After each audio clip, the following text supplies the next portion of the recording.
माणसाने किंवा bus truck cab किंवा रिक्षा चालकाकडून जर प्राणांतिक हानी झाली तर जवळजवळ 10 वर्षाची शिक्षा असते अध्यक्ष महोदय। आणि इथे धनदाडग्यांच्या 17 वर्षीय मुलाने मद्यप्राशन करून मोटार चालवून दोघांचा जीव घेतला, त्यांना केवळ निबंध लिहायला लावणं हे एक संतापजनक बाब आहे। अध्यक्ष महोदय, यावरती सरकार म्हणून सरकार कारवाई करते, परंतु आणि त्यानंतर अध्यक्ष महोदय हाच मुलगा जेव्हा पोलिसांच्या ताब्यात होता तेव्हा येरवडा पोलीस ठाण्याकडून श्रीमंतचा मुलगा म्हणून संरक्षण दिले व पोलीस ठाण्यात त्याला सँडविच, बर्गर आणि बिर्याणी दिली गेली। ही अत्यंत दुर्दैवी बाब आहे। आणि अध्यक्ष महोदय, ही सगळी घटना जी आहे ही संतापजनक आहे। पुण्यामध्ये ही घटना घडते आणि मद्यपान प्राशन करून अशा पद्धतीचं कृत्य करणं हे चुकीचं आणि याच्यावरती निर्बंध घालण्यासाठी सरकार म्हणून येणाऱ्या काळात अशा घटना घडू नये म्हणून नेमकं आपण काय करणार आहोत। या मुलाला विशेष ट्रीटमेंट का दिली गेली, त्याला त्या कस्टडीमध्ये असताना पोलीस ठाण्यामध्ये पिझ्झा बर्गर का दिले गेले। एखादा माणसाने जर ऍक्सिडेंट केला आणि माणूस जिवंत मेला तर त्याला 10 वर्षे शिक्षा आहे, परंतु याला कमी शिक्षा का ठोठवली गेली। आणि असे प्रकार या महाराष्ट्रामध्ये या शहरांमध्ये घडू नये म्हणून येणाऱ्या काळामध्ये सरकार कोणते निर्बंध घालणार आहे याची माहिती या लक्षवेधीच्या रूपाने या सभागृहात होणं गरजेचं आहे, चर्चा होणं गरजेचं आहे। आणि केवळ ही एक पुण्यातील घटना आहे, परंतु असं असंख्य घटना या शहरामध्ये अनेक ठिकाणी रोज घडत आहेत, परंतु मोकाटपणे मद्यप्राशन करणारी मंडळी ही या ठिकाणी आपलं मद्यप्राशन करतायत, मोकाटपणे त्या ठिकाणी पब आणि बार चालवले जात आहेत। याच्यावरती सरकारने निर्बंध घालण्यासाठी कोणती कारवाई केली याची माहिती या सभागृहाला मिळणं आवश्यक आहे।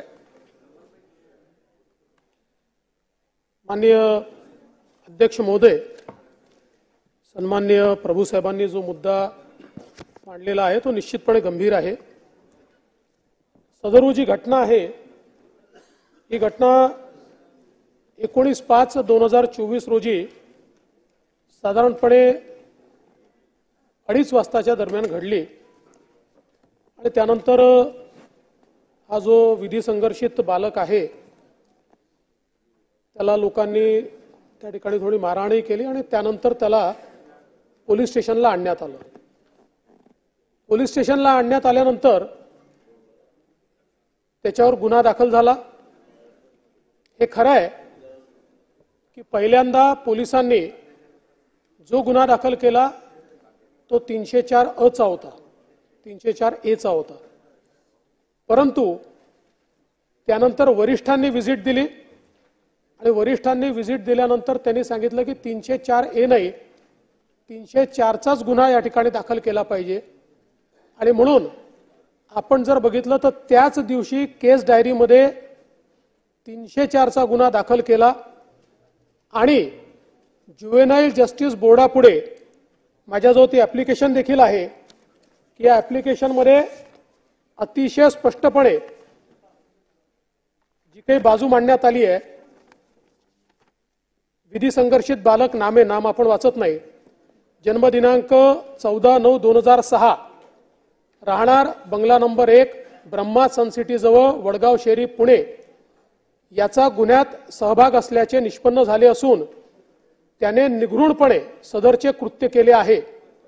त्याची जन्मतारीख 14/9/2006 अशी असून नमूद विधी संघर्षित बालक याचे वय 17 वर्ष 8 महिने झाले आहे, तरी त्याच्या वयाचा विचार करता त्याला चिल्ड्रन्स कोर्ट सेक्शन 20 यांच्याकडे ॲडल्ट संबोधून ते कोर्टाकडे वर्ग होण्याची विनंती आहे।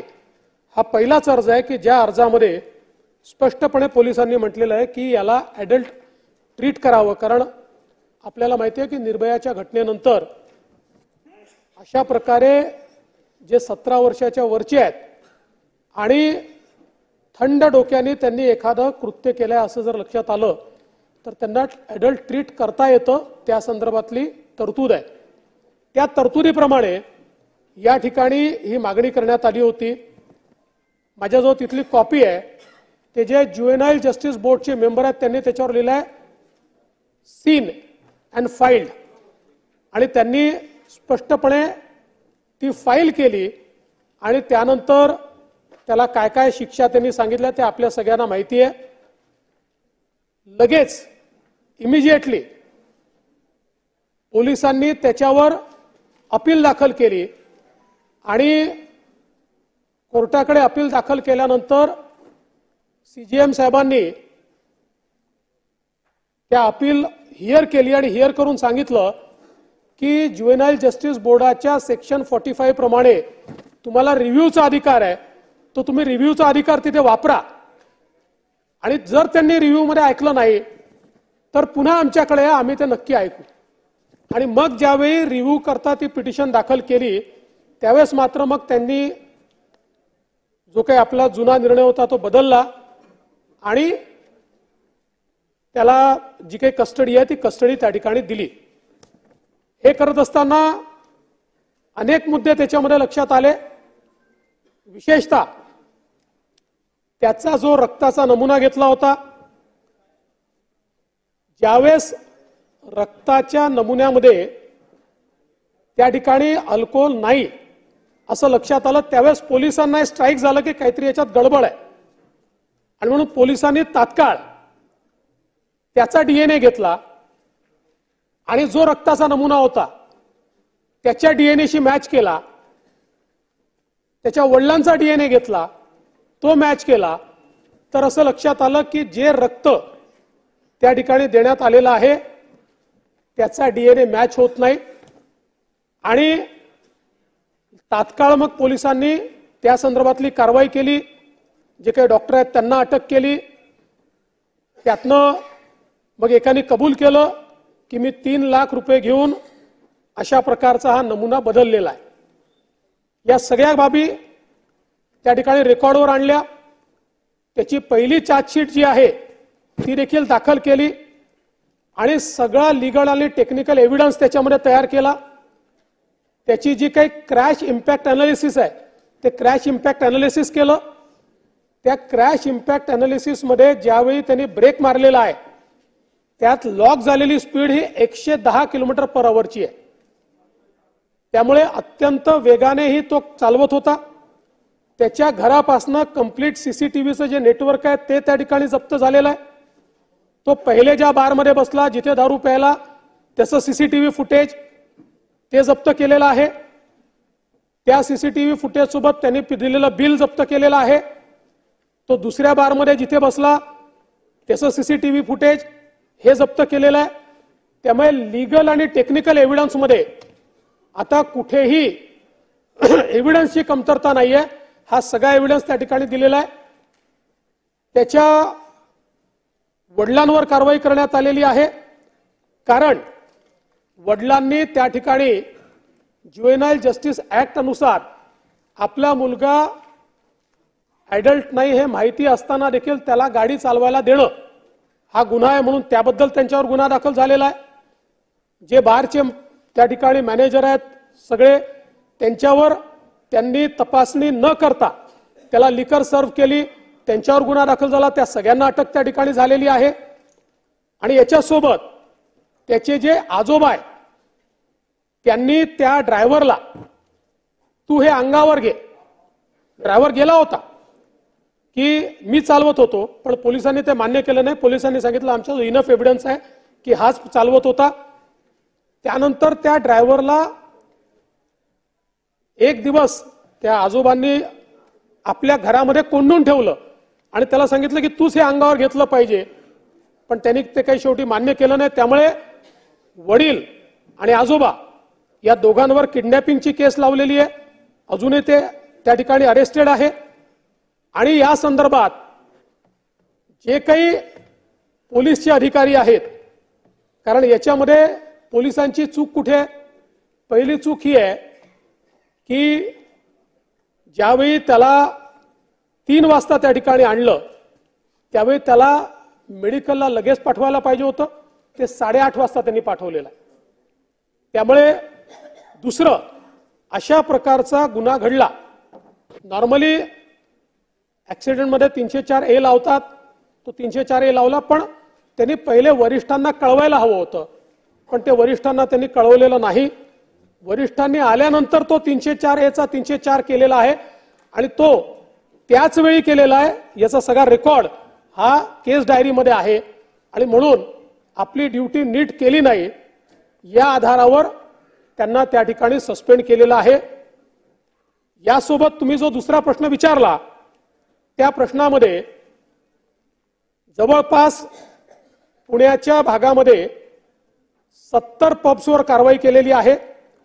ज्यांनी लायसन्सच्या अटी शर्ती त्या ठिकाणी काही ना काही प्रमाणात अटी शर्तींचं उल्लंघन केलं आहे, अशा 70 पब्सचे लायसन्सेस हे त्या ठिकाणी रद्द करण्यात आलेले आहेत.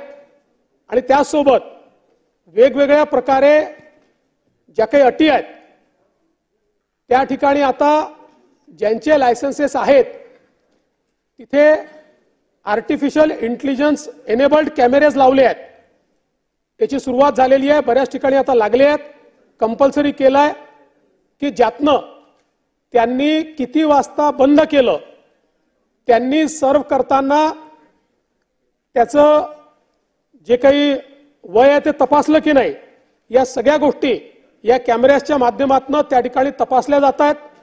आणि एंट्री देताना देखील एंट्रीवर त्याचं वय काय आहे याचा प्रूफ तपासण्याचे त्या ठिकाणी आता सुरुवात झालेली आहे. आणि हे सांगण्यात आलंय की समजा उद्या एंट्री दिली गेली आणि वय तपासलेलं नाही असं जर लक्षात आलं तर त्याची कारवाई लायसन्स रद्द करण्यामध्ये होईल आणि फौजदारी गुन्हा देखील दाखल होईल. अशा प्रकारच्या उपाययोजना देखील या ठिकाणी केल्या आहेत.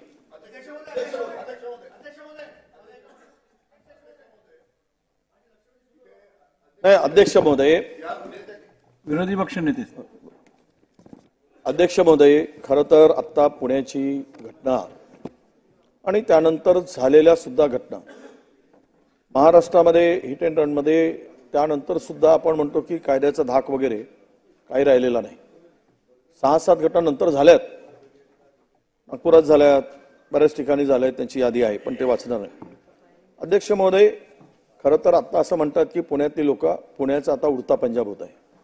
ड्रग्स माफियांनी पुण्यात थैमान घातलाय, कायदा सुव्यवस्थेचा सगळा बोजवारा उडालाय, वाईट अवस्था पुण्याची झाली. एक शैक्षणिक हब म्हणून ज्या पुण्याची ओळख आहे, सामाजिक सांस्कृतिक त्याला एक नाव आहे. इथे बाहेरची मुलं जे शिकायसाठी येतात या पुण्यामध्ये, त्यांचे पालक आता चिंतेत आहेत की आमच्या मुलांना पुण्याकडे पाठवावं की नाही. असं कुठलंही स्थळ राहिलं नाही अध्यक्ष महोदय जिथे ड्रग्स मिळत नाही, जिथे नशा केली जात नाही. अध्यक्ष महोदय, प्रश्न असाच येतो की ही कार बिना नंबरनी 6 महिन्यापासून फिरत होती. अध्यक्ष महोदय, अशी पोलिसांच्या लक्षात कशी आली नाही कार? जर बिना नंबरची गाडी एका मोठ्या बिल्डरची धनधान्याची आहे म्हणून पोलिसांनी सोडलं का त्यांना, की फिरू दिली? बिना नंबरची गाडी कोणालाही, आम्ही एखादी नवीन गाडी घेतली तर आम्हाला रस्त्यावर आणता येत नाही. पहिलेच गाडीचा तो आरटीओ सांगतो की आम्ही नंबरच देत नाही, तुम्ही गाडी चालवायचा, जोपर्यंत नंबर असेल रजिस्टर झाल्याशिवाय बाहेर काढायचे नाही. आणि हा सर्रासपणे चालला अध्यक्ष महोदय. आरोपीला जामीन मिळाला, ह्या सगळ्या गोष्टी झाल्या. मला तुम्ही कारवाई केली, PI वर कारवाई केली तिथल्या पोलिसांनी. अध्यक्ष महोदय, यातला खालचा प्रकार असा आहे, हा लेट होण्याला याला सुद्धा थोडासा पॉलिटिकल याला कारण आहे ना, राजकीय कारण आहे, तेही तपासलं गेलं पाहिजे.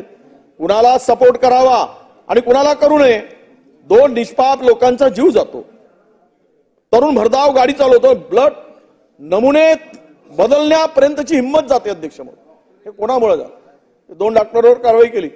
खरं तर हे ससून ड्रग विकण्याचा, ससून हॉस्पिटल इतकं कलंकित झालंय की ड्रग्स विकण्याचा आता एक हे अड्डा झालाय असं म्हणतात सगळे लोक. सगळा व्यवहार तिथून होतो.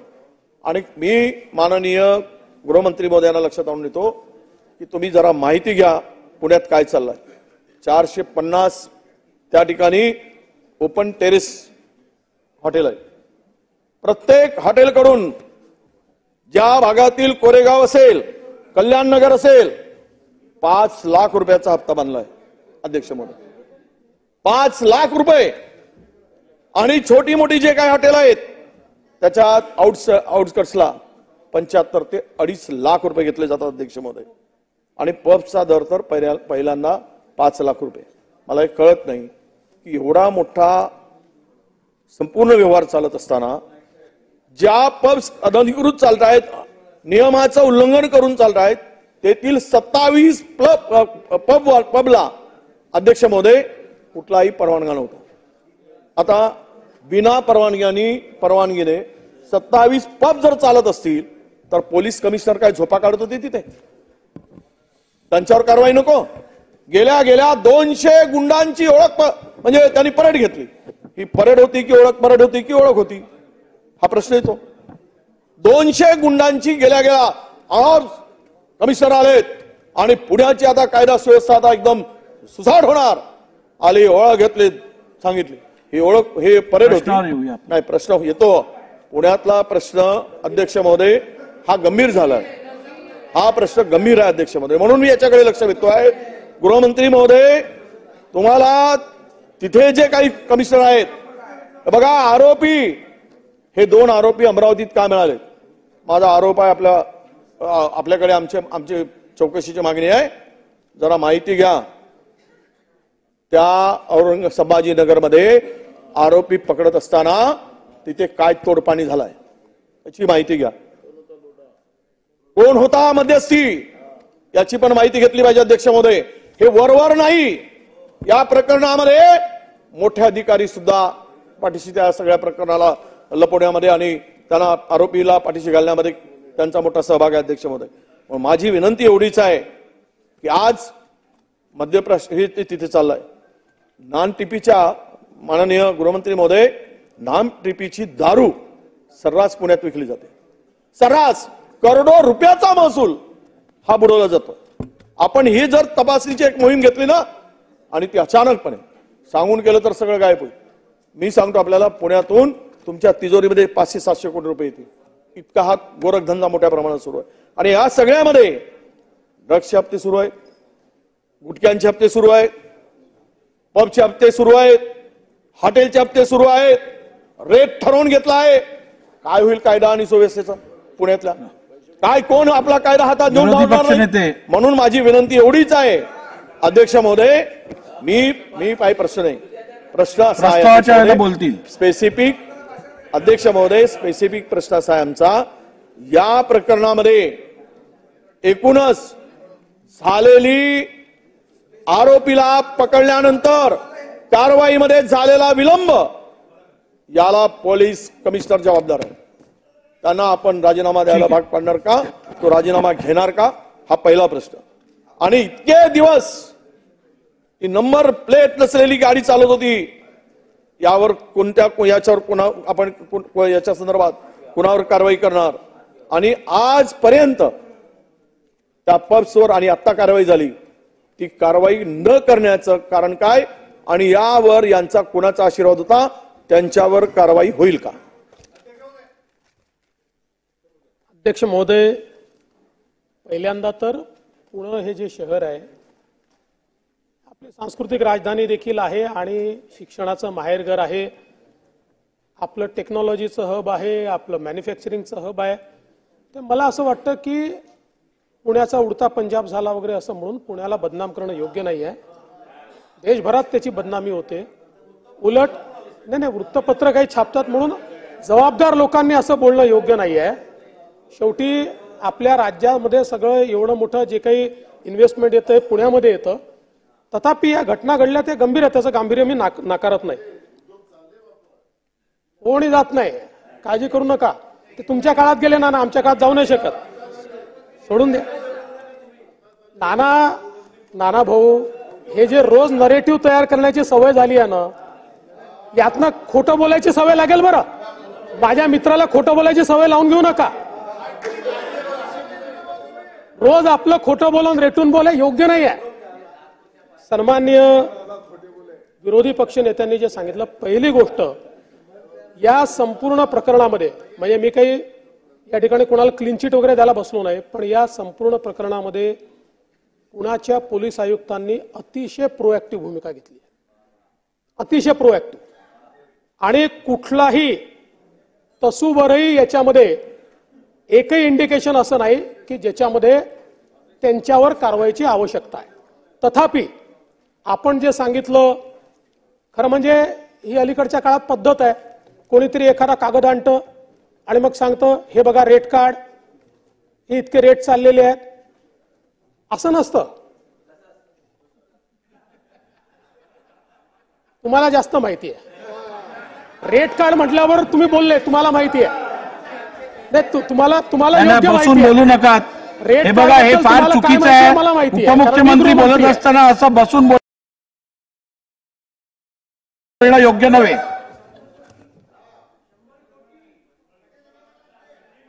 अध्यक्ष महोदय, तथापि या ठिकाणी पोलिसांनी कारवाई केलेली आहे.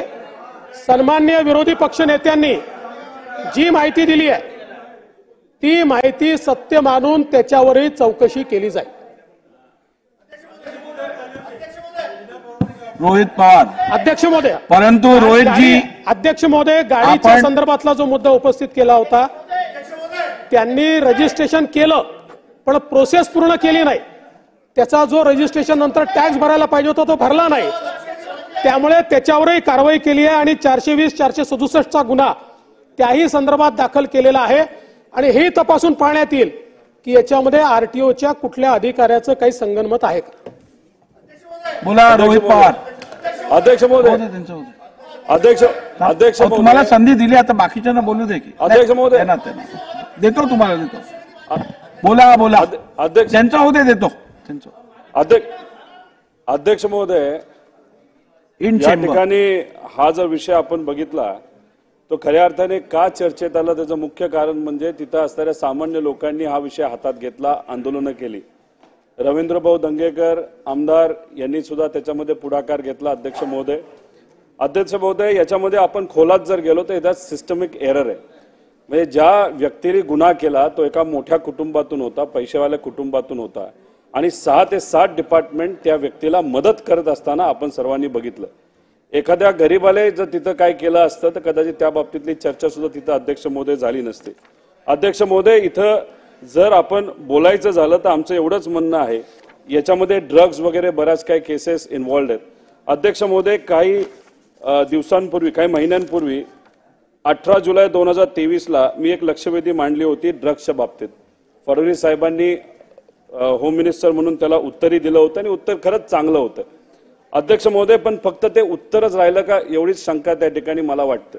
अध्यक्ष महोदय, कुरिअरचा वापर केला जातो, या संदर्भात ऑफिसचे सॅनिटायझेशन ते करणार, सेन्सिटायझेशन ते करणार असं त्यांनी सांगितलं होतं. अध्यक्ष महोदय, त्या बाबतीत आपण धोरण म्हणून काय केलं असा प्रश्न होम मिनिस्टर साहेबांना या ठिकाणी मी उपस्थित करतो.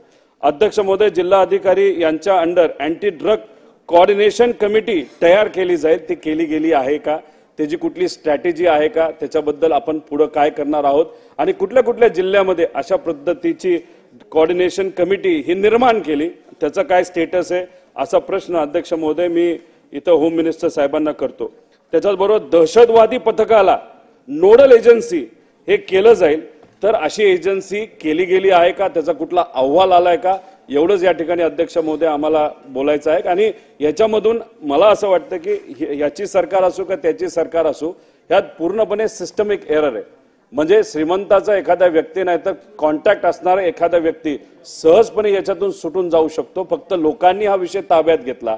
पण उद्या गरीब असू नाही तर श्रीमंत असो, कुणी चूक केली तर त्याला त्या ठिकाणी कारवाई झालीच पाहिजे. यासाठी आपण ट्रान्सपरंट सिस्टम काय करणार आहोत असं या ठिकाणी मी अध्यक्ष महोदय होम मिनिस्टर साहेबांना प्रश्न करतो. सन्माननीय रोहित पवारजींनी जो मुद्दा उपस्थित केला त्या गोष्टीशी मी सहमत आहे की श्रीमंताचा पोरगा असो का गरीबाचा पोरगा असो, न्याय हा सारखा असला पाहिजे. या केसमध्ये निश्चितपणे ससून हॉस्पिटलमध्ये पैशाचा वापर करून त्या ठिकाणी न्यायाला एक प्रकारे ओरबाडण्याचा प्रयत्न झालेला आहे. पण एक गोष्ट मी लक्षात आणून देतो की पुन्हा आणून देतो, कारण हा एक या ठिकाणी सातत्याने चाललेला आहे सांगणं की लोकांनी ओरड केली, माध्यमांनी ओरड केली म्हणून अशा प्रकारची कारवाई झाली, सत्य नाही. मी तुम्हाला घटनाक्रमाची पुन्हा एकदा वेळ सांगतो की रात्री 2:30 वाजताची घटना आहे. त्याच्यानंतर त्यांना पोलीस स्टेशनला आणलाय. 8:30 वाजता गुन्हा दाखल झालेला आहे. 8:30 वाजता गुन्हा दाखल झाल्यानंतर ती मेडिकल झालेली आहे. मेडिकल मध्ये काही असू द्या, पण त्या ठिकाणी त्याच दिवशी 10:30 वाजता वरिष्ठांनी FIR मधलं जे 304A होतं ते केस डायरीमध्ये 304 करायला लावलं. त्याची वेळ आहे, टायमिंग आहे. आणि मी आपल्याला त्याच दिवशी 12 वाजता ज्युएनाईल जस्टिस बोर्डाकडे केलेला अर्ज आहे की ज्या अर्जामध्ये स्पष्टपणे त्यांनी सांगितलेलं आहे की हिनियस क्राईम आहे आणि याला ॲडल्ट म्हणून तुम्ही ट्रीट करा. त्यामुळे हे सगळं जे काही केलेलं आहे हे करत असताना याच्यामध्ये आपण जर बघितलं तर कुठलाही डिले नाही आहे. डिले कुठला आहे तो मी सांगितला की त्यांनी 8:30ला गुन्हा रजिस्टर जो काही केला त्यानंतर मेडिकलला पाठवलं, त्याच्या आधी पाठवायला हवं होतं. आणि अशा प्रकारचा गुन्हा दाखल करत असताना वरिष्ठांना इन्फॉर्म करण्याची पद्धत आहे ती त्यांनी केलेली नाही. ह्या 2 चुका त्याच्यामध्ये आहेत. पण आपण जे म्हणालात निश्चितपणे प्रत्येक गुन्ह्यातनं आपण काही गोष्टी शिकतो. त्यामुळे हे जे काही लूप होल्स आपल्या लक्षात येत आहेत की ज्यातनं कोणीतरी पैशाचा वापर करून त्या ठिकाणी न्याय विकत घेऊ शकेल, पैशाचा वापर करून पुरावे बदलू शकेल, अशा प्रकारचे जे विषय येत आहेत निश्चितपणे त्याच्यामध्ये अधिक कडक कारवाई आपल्याला काय करता येईल. विशेषतः एक गोष्ट यात मला नमूद केली पाहिजे की 1 जुलैपासनं आपले जे नवीन कायदे लागू होत आहेत त्याच्यामध्ये आता लीगल अँड टेक्निकल एव्हिडन्स आणि फॉरेन्सिक एव्हिडन्स याला जास्त महत्व दिलेलं आहे. त्या प्रकारची तयारी देखील आपण केली, पण तो वेगळा विषय आहे. पण त्यातनं निश्चितपणे या गोष्टी ॲड्रेस होतील. दुसरा जो आपण ड्रग्सच्या संदर्भात मी जे उत्तर दिलं होतं त्याचा जो रेफरन्स आपण दिला तर त्यात सांगितलं पाहिजे की कुरिअर ऑफिसेसचं सॅनिटायझेशन आणि त्या ठिकाणी व्हिजिट्स मोठ्या प्रमाणात झालेले आहेत. जेव्हा आपली चर्चा होईल चर्चेच्या उत्तरात मी आकडेवारी सहित ते सांगेन, पण ते आपण निश्चितपणे केलं. जिल्ह्याच्या समित्या तयार झालेल्या आहेत. समित्यांच्या बैठका त्या ठिकाणी ज्या काही आपण अँटी ड्रग कमिटीज आहेत त्याच्या बैठका देखील त्या ठिकाणी झालेल्या आहेत. आणि ATS नोडल तर त्याच्यामध्ये जे काही केंद्र सरकारचं नार्कोटिक्स कंट्रोल ब्युरो आहे, पण ATSला याकरता त्याच्यामध्ये आपण इन्व्हॉल्व केलेलं आहे की अलीकडच्या काळामध्ये आपल्या हे लक्षात आलं की जे काही विशेषतः कंटेनरने ड्रग्स पाठवायचे असा एक प्रयत्न 3-4 वेळा झाला आणि वरती वेगळ्या गोष्टी आणि खाली कंटेनरमध्ये त्या ठिकाणी ड्रग्ज अशा प्रकारचा जो विषय लक्षात आला. आणि हे विशेषतः आपल्या आजूबाजूच्या देशातनं जे पुश होत आहे आणि म्हणून याला शेवटी कुठेतरी टेरर फंडिंगशी देखील याचा संबंध आहे.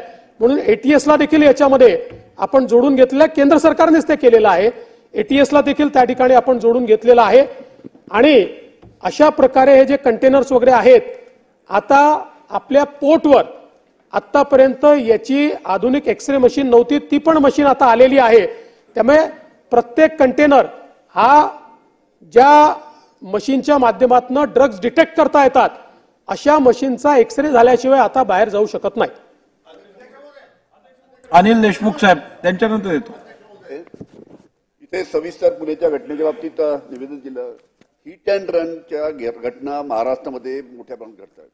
नागपूरमध्ये कल्पना आहे आपल्याला 4 घटना नागपूरमध्ये घडल्या. एका रितिका मालू ही रामझुला जो आहे तिथे त्या ठिकाणी घटना घडली. अध्यक्षमध्ये रात्री 1:30 वाजता रितिका मालूनी 2 तरुणांना तिथे उडवलं आणि त्यांचा तिथं मृत्यू झाला.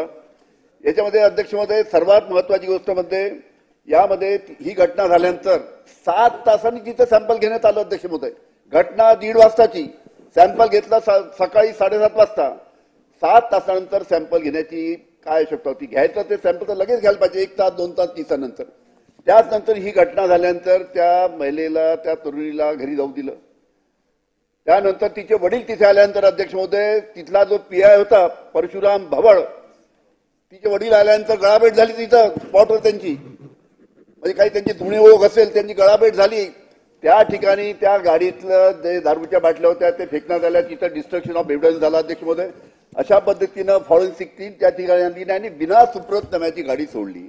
या घटनेच्या बाबतीत गृहमंत्र्यांना माझी विनंती राहील की याची आपण अवश्य चौकशी करावी. ब्लड सॅम्पल 7 तासानंतर का घेण्यात आलं? त्याचबरोबर अध्यक्ष महोदय या ठिकाणी एक ममता आदमाने या 2 तरुणी फिरायला चालल्या होत्या, त्यांना ओला गाडीने उडवलं. 20 दिवसानंतर त्या ड्रायव्हरला पकडलं. या ममता आदमानेवर तिथल्या पोलिसांनी फक्त नोटीस दिला. जो ड्रायव्हर 20 दिवसांनी पकडला त्याला फक्त नोटीस दिला आणि सोडून दिलं. मी जेव्हा पोलीस कमिशनरला भेटायला गेलो त्यांना सांगितलं तुम्ही फक्त नोटीस देऊन का सोडलं. त्याच्यानंतर त्याच्यावर सिरियस कलमा त्यांनी लावल्या. रुटीनमध्ये त्यांनी हे सर्व कारवाई करायला पाहिजे अध्यक्ष महोदय. त्याचबरोबर अध्यक्ष महोदय अजून तिसरी महत्वाची केस दिघोरी नाका येथे तिसरी हिट अँड रनची केस झाली अध्यक्ष महोदय. त्या ठिकाणी 3 मृत्युमुखी पडले. एक 4 वर्षाची मुलगी त्याच्यामध्ये मृत्युमुखी पडली अध्यक्ष महोदय. आणि यामध्ये जे आरोपी जे दारू पिऊन होते गाडी चालवणारे त्यांचं ब्लड सॅम्पल घेण्यात आलं अध्यक्ष महोदय. ब्लड सॅम्पल जे घेतलं ते 3 दिवसानंतर फॉरेन्सिक लॅबोरेटरीला पाठवण्यात आलं. आणि ते सुद्धा जेव्हा पत्रकार तिथे जे क्राईम ब्रँचचे पत्रकार आहेत त्यांनी कमिशनरला विचारलं की ब्लड सॅम्पल गेलं का, तर कमिशनरला गेलं रिपोर्टला. पण जेव्हा चौकशी केली तर 3 दिवसानंतर तिथले ब्लड सॅम्पल तिथले जे PI होते विजय दिघे यांनी ते ब्लड सॅम्पल आपल्या डिकीमध्ये ठेवलं आणि विसरून गेले. आता अशा पद्धतीने गंभीर घटना असताना सुद्धा 3 त्यामध्ये मृत्युमुखी पडतात. एक लहान मुलगी 4 वर्षाची मृत्युमुखी पडते आणि PI तिथला ब्लड सॅम्पल आपल्या डिकीमध्ये ठेवतो 3 दिवस. अशा पद्धतीनं त्याला ठीक आहे सस्पेंड केलं, पण अशा पद्धतीने ज्या ठिकाणी अशा पद्धतीने कारवाई होते त्याच्यावर कडक कारवाई गृह खात्याने करायला पाहिजे अध्यक्ष महोदय. त्याचबरोबर चौथी घटना घडली. पुरुषोत्तम पुट्टेवार एक टाउन प्लॅनिंगची वरिष्ठ अधिकारी तिने आपल्या सासऱ्याला त्यांना गाडी तिच्यावर तोडीने मारून टाकलं. अशा पद्धतीने अनेक घटना गृहमंत्री मध्ये आपल्या नागपूरला झालेल्या आहे. याच्यामध्ये माझी विनंती राहील की रामझुला प्रकरणामध्ये जे 2 आरोपी मृत्युमुखी पडले त्यांच्या घरी जे दोन व्यक्ती मृत्युमुखी पडले त्यांना मी भेटायला गेलो होतो. त्यांनी आपल्याला एक पत्र पाठवलं आहे आणि त्यांनी सांगितलंय की आम्हाला गृहमंत्र्यांनी भेटायची वेळ द्यावी. मी आपल्याला विनंती करेल की त्यांना भेट देऊन त्यांचं ऐकून घ्यावं. नंबर 2 ममता आदमाने जी आहे तिच्या मी घरी गेलो होतो भेटायला अध्यक्ष महोदय. ती अतिशय गरीब आहे. 2.5-3 लाखाचं तिच्यावर बिल आहे. मी आपल्याला पत्र लिहून 15 दिवसांनी पाठवलं की कृपा करून राज्य शासनाच्या माध्यमातून ममता आदमाने यांना मदत करावी. ती सुद्धा मदत आपण करावी अशी आपल्याला विनंती करतो. माननीय अध्यक्ष महोदय, सन्माननीय अनिल देशमुख साहेबांनी जे मुद्दे समोर आणलेले आहेत त्याच्यावर सविस्तर ब्रीफिंग आता माझ्याकडे नाहीये, नाहीतर मी त्याचंही उत्तर दिलं असतं, कारण आज ही पोर्शे संदर्भातलीच फक्त लक्षवेधी होती. पण त्यांनी जे काही मुद्दे समोर मांडलेले आहेत ते निश्चित गांभीर्याने घेतले जातील.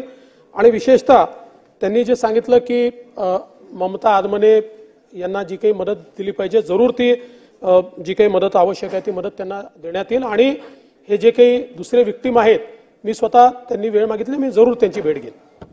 नाना भाऊ, मी माझ्या मित्राचं सगळं उत्तर मी शांतपणे ऐकत होतो अध्यक्ष महाराज. ड्रगच्या बाबतचं जी भूमिका आहे जी रोहित पवारांनी उपस्थित केली ती महत्वाची आहे याच्यात अध्यक्ष महाराज. आपल्याला अध्यक्ष महाराज त्यांनी तिथं बिअर बार मध्ये दारू पिली वगैरे सगळ्या गोष्टी रेकॉर्डला आल्यात. पण अध्यक्ष महाराज याच्यामध्ये दारूपेक्षा हा ड्रगचा जास्त इन्व्हॉल्व आहे.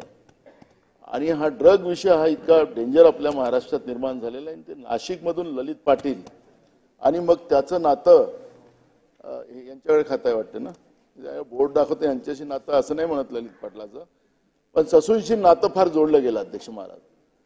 आणि या घटनेमध्ये ससूनचं नातं मोठ्या प्रमाणात आलं. हे ससून हॉस्पिटलमध्ये असं काय, हे डॉक्टर तावडे कोण, डॉक्टर तावडे कोण, हे असे विद्वान लोक सरकारच्या आशीर्वादाने बसलेले आहेत. कारण की अध्यक्ष महाराज ते पत्र पण आहेत ते आपण सगळ्या गोष्टी पाहिलेल्या आहेत मीडियामध्ये. फॉरेन्सिक लॅबचं आपण मान्य उपमुख्यमंत्री गृहमंत्री आपण उत्तर दिलं. एका मंत्र्याला क्लीन चिट देता असताना तुम्ही मी पत्र दिलं फॉरेन्सिक लॅबला, अजूनपर्यंत तो रिपोर्टच नाही आला. तुम्ही त्या एका मंत्र्याला तुमच्या मंत्रिमंडळात असलेल्या तुम्ही विरोधी पक्षात असताना त्यांच्याबद्दलचा खूप आवाज उचलला होता. पण आता तुमच्या मंत्रिमंडळात आहे त्याचा फॉरेन्सिक लॅबचा रिपोर्ट अजूनही आला नाही, तुम्ही क्लीन चिट देऊन टाकला. तर मग अध्यक्ष महाराज माझा मुद्दा असा आहे, या घटना ड्रग मध्ये घडतात आहेत, ह्या घटना ड्रग मध्ये घडतात आहेत. हा ड्रगच हा विषय जो आहे हाच महत्वाचा अध्यक्ष महाराज. मगाशी माननीय विरोधी पक्ष नेत्यांनी त्याच विषयाला की हे पब मध्ये ही दारूपेक्षा अध्यक्ष महाराज सगळ्यात जास्त ड्रगचा वापर केला जातोय आणि हे तेवढंच सत्य आहे. आणि म्हणून आणि ड्रग कुठून येतोय काय होतंय त्याचं आता मी तुम्हाला माहिती द्यायचं काही कारण नाही आहे. नाही तर तुम्ही म्हणाल की खोटं बोलता रेटून बोलतात, नेरेटिव्ह बनवता. पण आम्ही करत नाही. ते मुंद्रातून येतो, गुजरातमधून येतो, सगळ्यांनाच माहिती आहे. माझं अध्यक्ष महाराज एवढंच म्हणणं आहे, ह्या काही विषय मी याला आरोप आणि हेतू आरोप करतो असं नाही. हा महाराष्ट्राला कलंक आहे अध्यक्ष महाराज.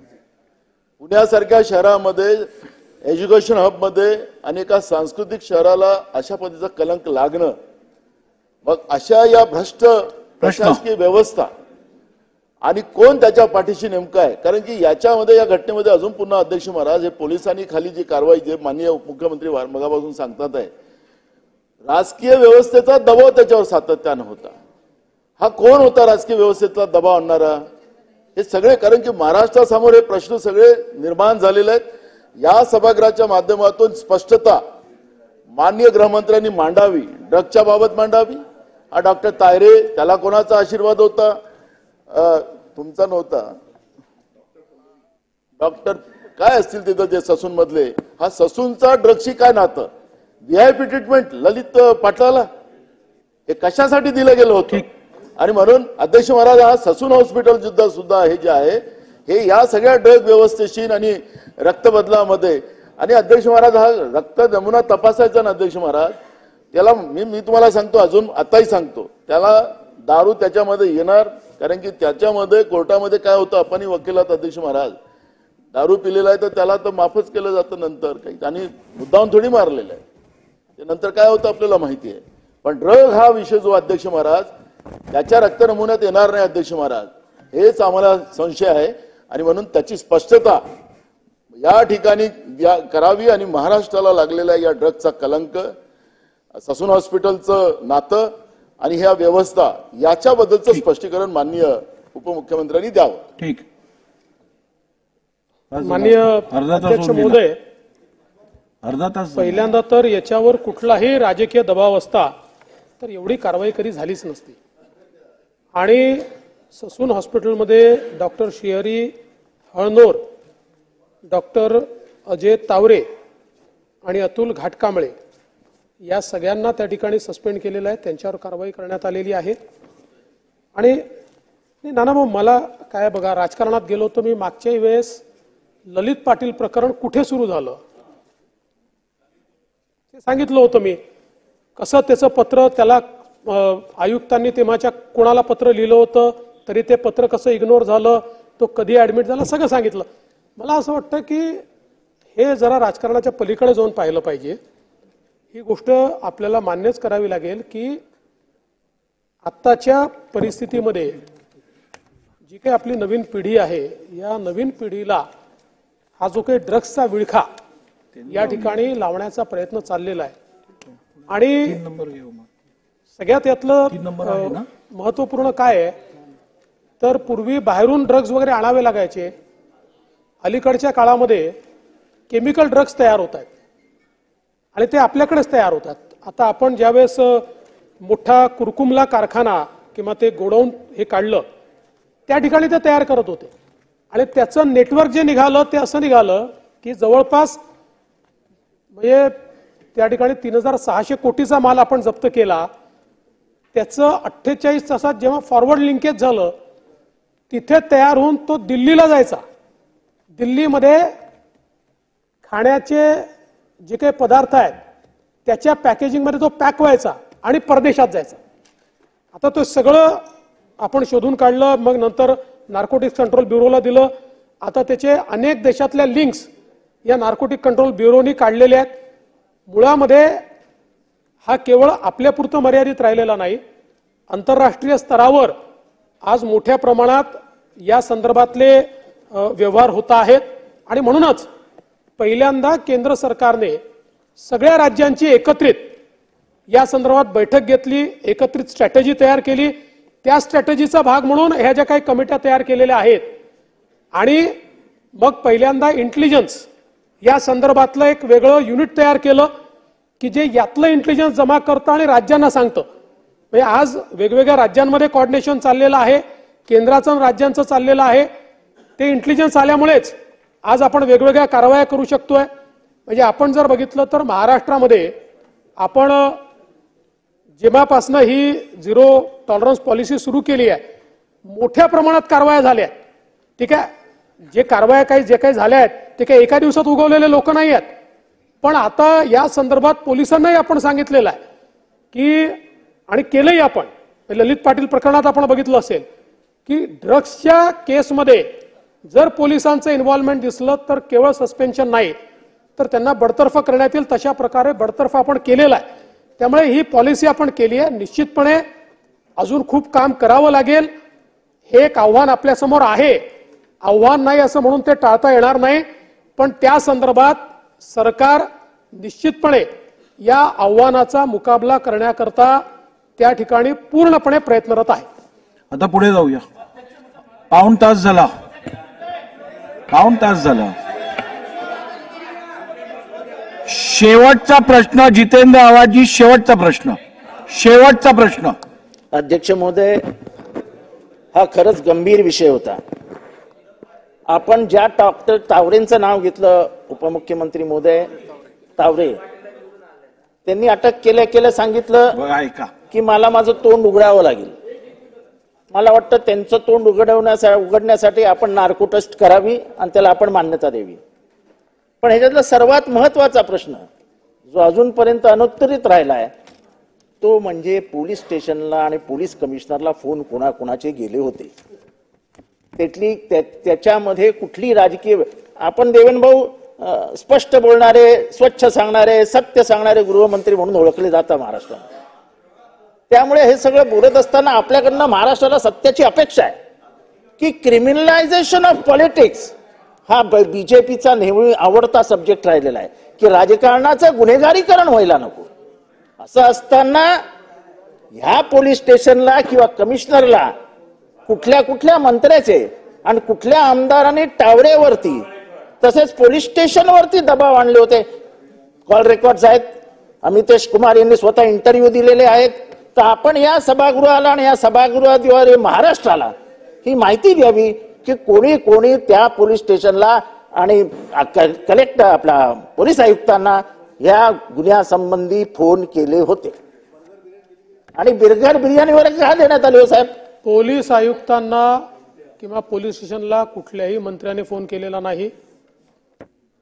हे निश्चित आहे की जेव्हा ही घटना घडली स्थानिक आमदार हे पोलीस स्टेशनला गेले होते. त्यांनी स्वतः ते आपल्या इंटरव्ह्यूमध्ये सांगितलेलं आहे. त्यांनी हे सांगितलंय की मी त्या कंपनीतच काम करायचो. त्यांच्या वडिलांनी मला सांगितलं, मी गेलो त्या ठिकाणी सीसीटीव्हीचा रेकॉर्ड आहे. ते पोचल्यानंतर जवळपास 35 मिनिटांनी पीआय तिथे पोचले. त्यानंतर 15 मिनिटं त्या ठिकाणी ते पीआय कडनं त्यांनी पीआयशी चर्चा केली. पीआय कडनं त्या संदर्भात सगळी माहिती घेतली आणि त्यानंतर ते तिथनं निघून गेलेले आहेत. याच्या व्यतिरिक्त कोणीही दबाव आणलेला नाही. कोणाचाही फोन रेकॉर्ड नाही. लक्षवेधी क्रमांक 2, 3 आणि 5 पुढे ढकलण्यात येत आहेत. आता लक्षवेधी क्रमांक 4. अध्यक्ष महोदय, लक्षवेधी क्रमांक 4